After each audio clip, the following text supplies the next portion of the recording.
Okay, let's dive deep into a topic that's not just cutting edge, but fundamentally reshaping something absolutely critical for all of us: cybersecurity. Specifically, we're talking about how generative AI is changing the game, especially when combined with an approach called zero trust. Right.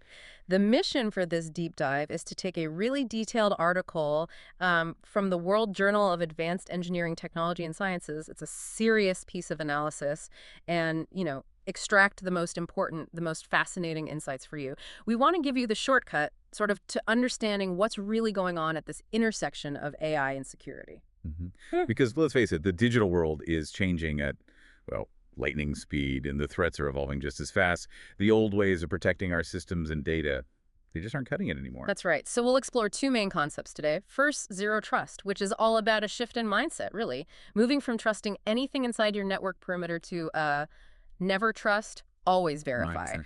And second, generative AI, the kind of AI that can create, learn, and adapt in, well, incredibly powerful ways. And what this source material makes crystal clear is that bringing these two together isn't just like an incremental improvement. It's a genuine paradigm shift in how we defend ourselves in the digital age. Okay, so let's unpack the problem first. Why is traditional perimeter security, thinking of your network like a castle with a moat, why is that so inadequate now? Well, the source really highlights how the digital landscape has just exploded. The attack surface is massive. Think about enterprises today. The source points out they might manage over 135,000 endpoint devices. Wow. Yeah, creating billions of potential places for attackers to get in. Billions. And the cost of cybercrime. It was projected to hit, what, $6 trillion annually? Numbers that started surpassing the global trade of major illegal drugs years ago. It's Pretty huge. staggering. Plus, you've got like 73% of organizations accelerating their moves to the cloud while still juggling old on-prem systems. That traditional castle and moat defense just has too many doors and windows now.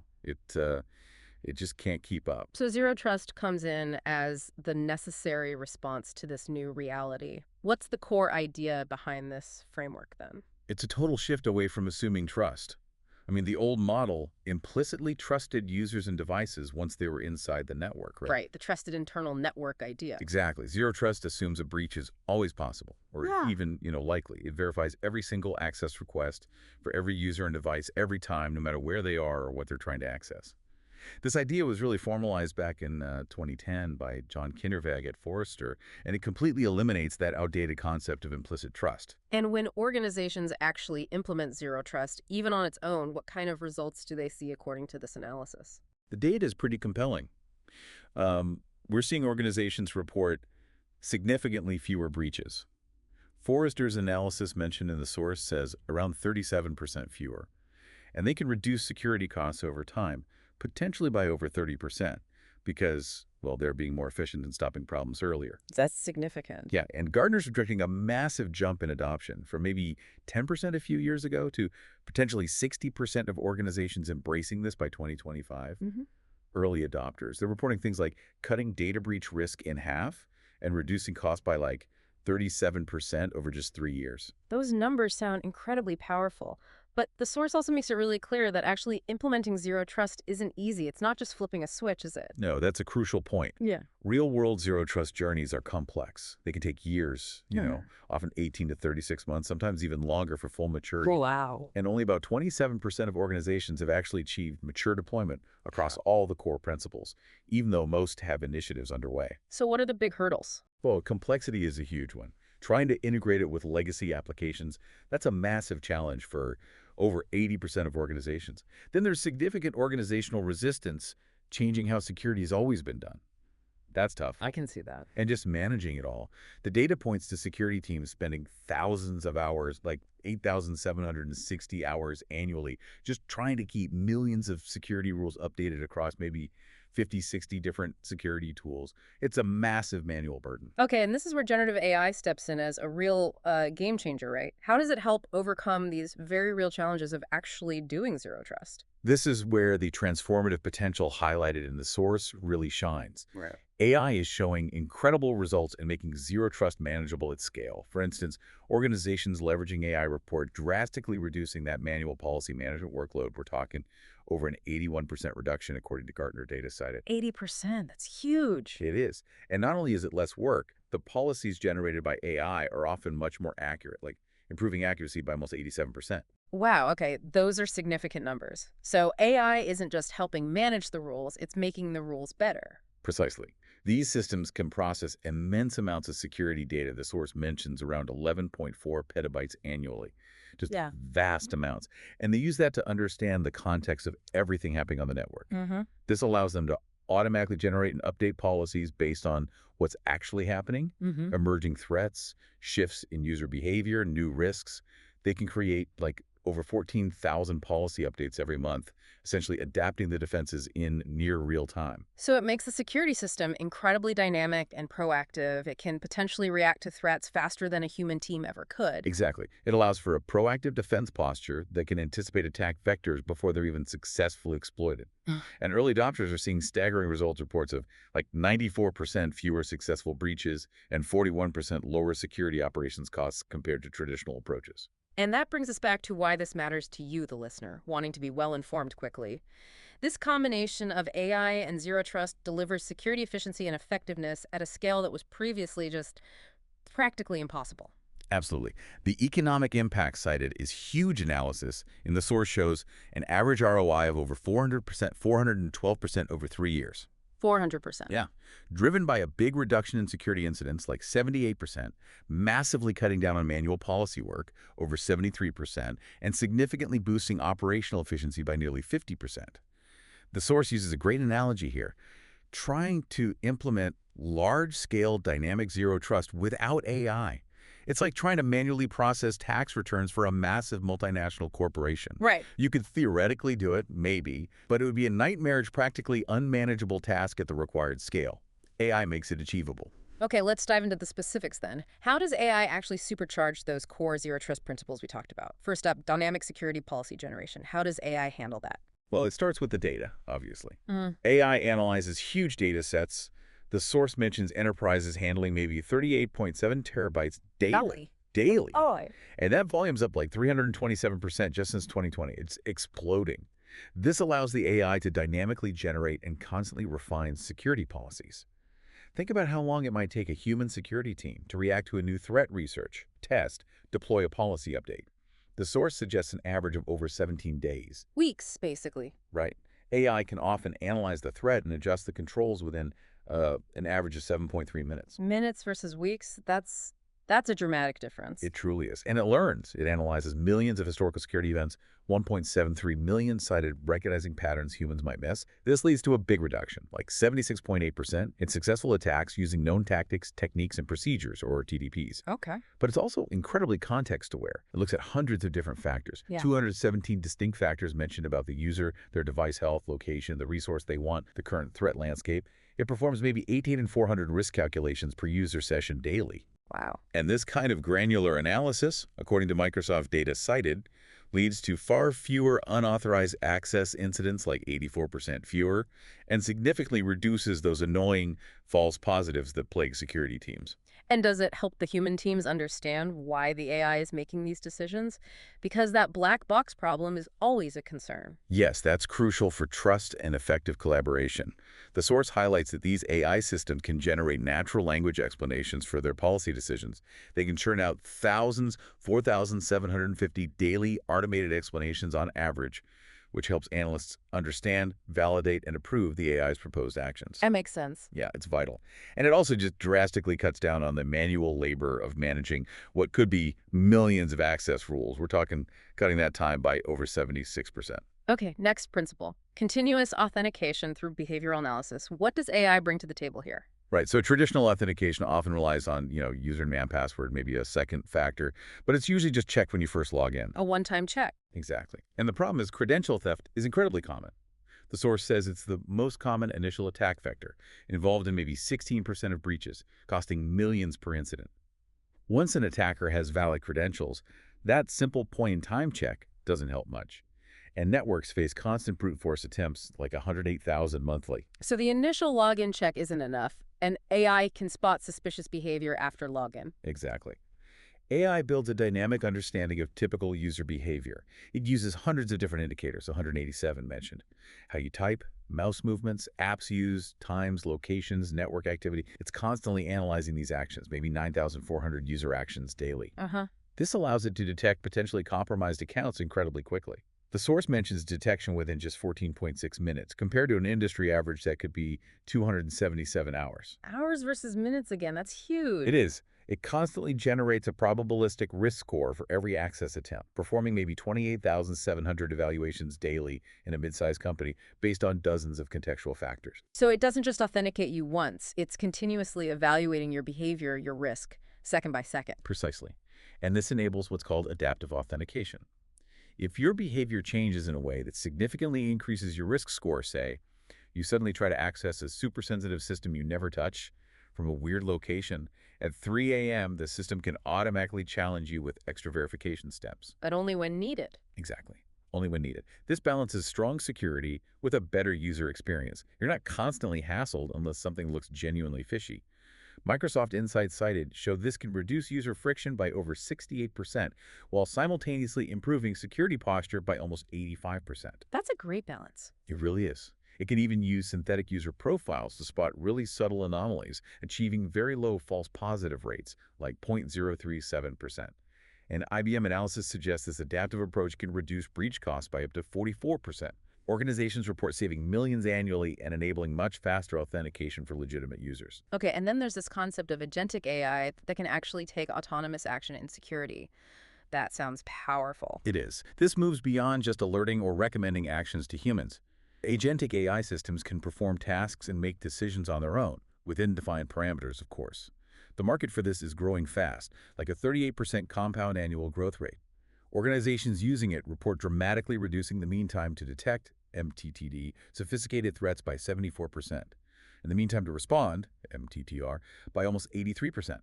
IBM data links high AI and automation deployment to about $1.76 million lower breach costs on average. Okay, so what kinds of tasks can this autonomous AI actually handle? Well, autonomous threat hunting is a key one. Instead of just reacting to alerts, agentic AI proactively searches for threats. It can generate hypothetical attack scenarios. The source mentions an average of 27,600 simulations monthly, constantly testing the defenses against potential attacker methods, emerging threats, new TTPs. Microsoft highlights this proactive hunting as essential against today's sophisticated adversaries, who are performing over 150 million exploitation attempts daily globally. So it's kind of like having an AI constantly red teaming your own network, trying to break in to find weaknesses before the bad guys do. In a way, yes, that's a good analogy. It analyzes vast amounts of network traffic, 47 terabytes daily cited correlating subtle events across maybe 14,700 endpoints to uncover hidden attack campaigns. It's finding significantly more advanced persistent threat ADT activities, 68% more than traditional monitoring alone. Okay. And it doesn't just find things. It can automatically create and test defensive measures, generating maybe 12,240 potential countermeasures monthly. Organizations using this approach report a massive reduction, over 91% in successful attacks targeting previously unknown vulnerabilities, so-called 0 days. Wow. This proactive stance gives defenders a huge time advantage, like a 276-day advantage in detecting novel techniques compared to waiting for traditional indicators. It can slash the average breach lifecycle from 277 days down to under 90 days, potentially saving over $1 million per breach, according to IBM. And if an incident does still happen, AI helps with incident response orchestration. Absolutely. When an alert fires, instead of a human having to manually figure out what to do, check different systems, coordinate actions, AI can generate and execute tailored response playbooks automatically. It can orchestrate actions across multiple security tools, an average of 27 distinct tools mentioned simultaneously. So it coordinates the defense. Exactly. And this has drastically reduced the time it takes to contain an incident, the mean time to containment, or MTTC. We're talking typically within 4.7 minutes, compared to an industry average of 5.3 hours. Again, minutes versus hours. That's critical during a breach. It's absolutely critical. Breach costs skyrocket the longer an attacker lingers in the network, as IBM data confirms. Rapid containment saves money and reduces damage. Does it help the human teams during that high-pressure response period as well? Definitely. It's not just about automation. It provides real-time guidance, generating 14,200 cited monthly of natural language recommendations for human responders during an incident. This human-machine teaming is cited as being over 94% more effective in actually fixing the problem. So humans are still very much involved. Very much. It also automatically documents the incident details, which cuts down on tedious reporting time by nearly 80%. Overall, organizations report a big reduction, 73.8%, in the average business impact of incidents, leading to average cost avoidance of $4.7 million annually through faster, more effective resolution. Microsoft confirms mature response capabilities lead to 70% lower incident costs. Okay, so building all of this requires specific infrastructure. What does the source describe as the key pieces of the architecture needed for this AI-enhanced zero trust? It's generally built on a few interconnected layers. First, you need a really robust data collection layer. It has to ingest massive amounts of security telemetry. The source mentions 84.7 terabytes daily in enterprises, a huge increase from traditional methods. You see platforms like CrowdStrike ingesting over 1 trillion security events daily across their customer base. 1 trillion. Wow. Yeah, the scale is immense. Then you have the core AI analysis engine. This processes all that data at scale, using various AI techniques to detect threats. CrowdStrike, for example, claims their AI detects 91% of sophisticated threats that evade traditional signature-based methods. Okay. And finally, you need distributed policy enforcement points. These are spread throughout your environment, on endpoints, in the network, in the cloud, to actually implement the AI's decisions in real time, blocking malicious activity, restricting access, and crucially, reducing attacker lateral movement by over 94%. And the source puts a lot of emphasis, as you've mentioned, on a crucial part: human oversight. Absolutely. The message here is very, very clear. This is not about replacing humans. Human oversight is presented as critical for this to work effectively and responsibly. The architecture includes interfaces, a human oversight interface, that provide visibility and control, enabling a true partnership between the AI and the human security team. And there's data backing that up. Yes, analysis cited from Mixmode, for instance, shows that having humans involved in the loop leads to 64% fewer false positives and 71% higher accuracy in detecting real threats. And something like 93% of security professionals believe human oversight remains essential, even with advanced AI. So how is that human oversight actually implemented in practice? What does it look like day to day? It happens through several mechanisms described in the source. Things like security teams regularly auditing the policies generated by the AI, basically. Yeah. Checking the AI's homework. Around 73% of orgs do this, and it helps catch maybe 83% of problematic decisions before they cause issues. Okay, that makes sense. There are also clear escalation paths. When the AI encounters something novel or ambiguous where it has low confidence, maybe 27% of decisions are edge cases, it flags it for human judgment. Well-defined paths for this /decision time, from maybe 32 hours down to under 7. Feedback mechanisms are vital too. Security teams need to be able to correct AI mistakes, which helps the AI learn and improves its precision over time by an average of 5.8% quarterly, the source suggests. And transparency is key, making the AI's decision-making process understandable through explainable AI techniques. 82% of professionals cite this as important, though fewer feel their current systems are highly transparent yet.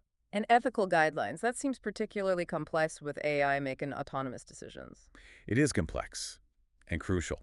The source mentions the need to balance security effectiveness against user privacy, determine appropriate levels of autonomy for the AI, and actively address potential biases in the algorithms. A Wipro report cited says 64% of organizations have concerns about algorithmic bias. Yeah, that's a big one. Established frameworks like those from NIST or the EU's AI Act ethics guidelines offer starting points. And over half, 57% of organizations with mature AI security have dedicated ethics review boards. This isn't just abstract. It has practical outcomes like fewer privacy incidents and higher user trust.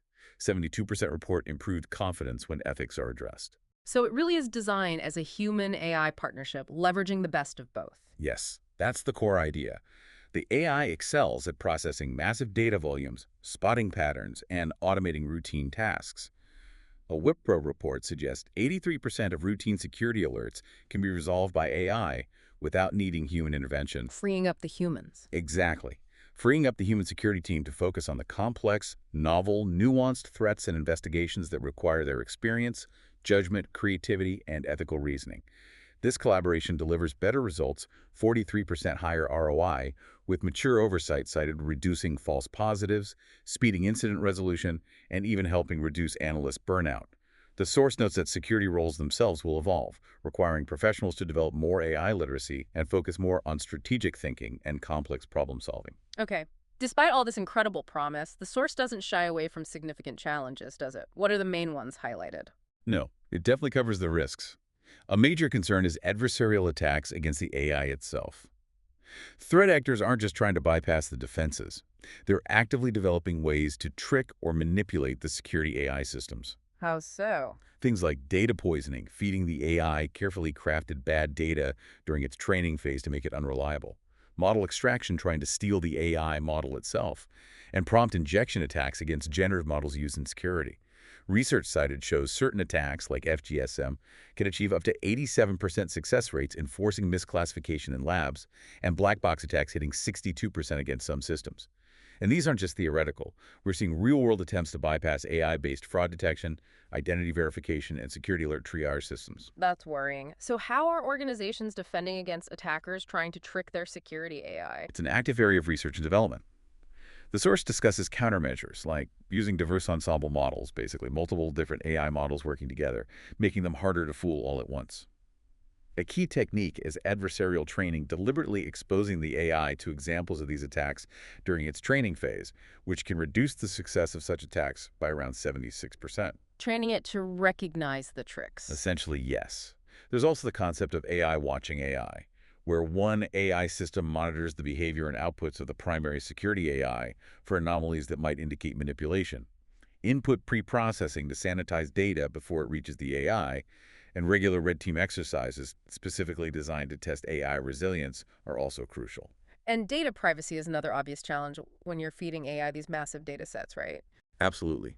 Training powerful security AI requires huge amounts of data, and that data is often sensitive user behavior, network traffic, potentially personal information. This raises significant privacy concerns and requires navigating a complex, often varying web of regulations like GDPR in Europe, HIPAA for health data, CCPA in California, specific financial services regulations, and so on. That sounds like a minefield. It can be. Organizations are using techniques that allow them to train models or gain insights while trying to preserve privacy, things like federated learning, where the model trains on data locally without the raw data leaving its source, differential privacy to add noise and obscure individuals, and secure multi-party computation. But fundamentally, establishing clear data governance policies for how AI can access and use data is absolutely essential. And the regulatory landscape itself is still evolving rapidly. Yes, very much so. Upcoming regulations globally are focusing more intentionally on AI governance, transparency, bias mitigation, and accountability. Organizations need proactive governance frameworks and strong collaboration between security, legal, privacy, and data science teams to stay compliant without hindering security effectiveness. It's a balancing act. Looking ahead, what are some of the future directions for AI-enhanced zero trust that the source points toward? Where is this heading? The source briefly touches on some pretty exciting areas. Things like incorporating quantum-resistant security models to prepare for the threat quantum computing might pose to current encryption. Neurosymbolic AI, which combines deep learning with symbolic reasoning, potentially leading to more explainable and robust security AI. Self-healing infrastructure systems that can automatically detect attacks or failures and reconfigure defenses on the fly. And federated security intelligence, enabling organizations to collaboratively train AI models or share threat insights using techniques like federated learning without actually exposing their sensitive internal data to each other. And it sounds like this is going to be an ongoing arms race, doesn't it? Defenders using AI and attackers inevitably leveraging AI too. It absolutely is.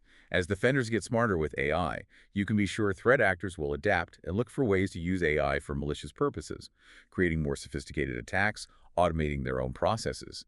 The source mentions that key research priorities to stay ahead include developing AI systems that can learn continuously and adapt to novel threats in real time, creating cross-modal security AI that can fuse insights from different data types, network, endpoint, cloud, identity, improving human-AI interfaces for better collaboration, developing methods for formally verifying the security and reliability of these complex AI systems, and establishing robust certification standards. So, after diving deep into this analysis, what's the main takeaway? What does this convergence of generative AI and zero trust really tell us? It tells us this is a powerful, um, really fundamental shift happening in cybersecurity right now. Yeah. It's moving us decisively away from those static, often overwhelmed traditional security models towards dynamic, adaptive, and highly automated defenses that can actually operate at the scale and speed needed in today's threat landscape. But it's clearly not a simple set it and forget it solution. It's not just about buying some AI tool. Far from it. The source makes that very clear. It requires careful architectural planning, robust and thoughtful human oversight integrated from the start, and continuous attention to significant challenges, particularly adversarial AI threats and the complexities of data privacy and ethics. And that human-AI partnership isn't just a nice-to-have, it's presented as absolutely essential for implementing this effectively and responsibly. It really seems like the future of cybersecurity isn't just about trying to build higher or thicker walls anymore, but about building smarter, more adaptable, and truly collaborative defenses that effectively leverage the distinct strengths of both humans and advanced AI. Precisely.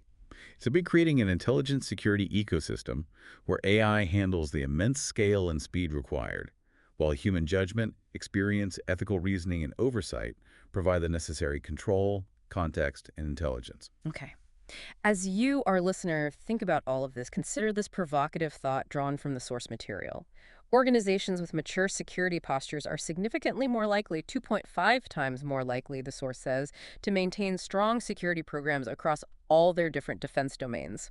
How will this evolving human-AI partnership we've discussed redefine what mature security actually looks like in the years to come? That's a great question for you to mull over.